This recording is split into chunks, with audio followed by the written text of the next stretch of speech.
Монаково, 40 километров от Великих Луг по дороге на Санкт-Петербург.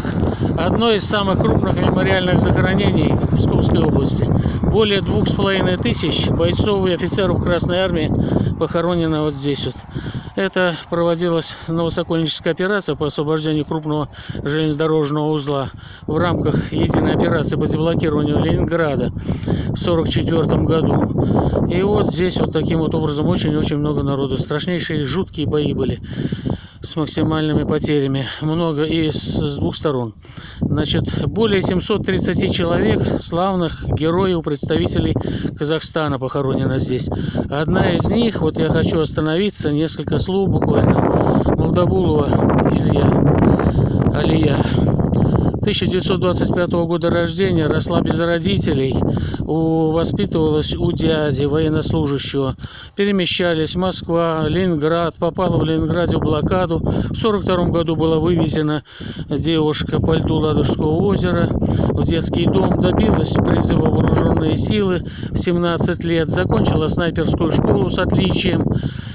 Вот, получила именную винтовку как лучшая выпускница и попала сразу же на фронт практически.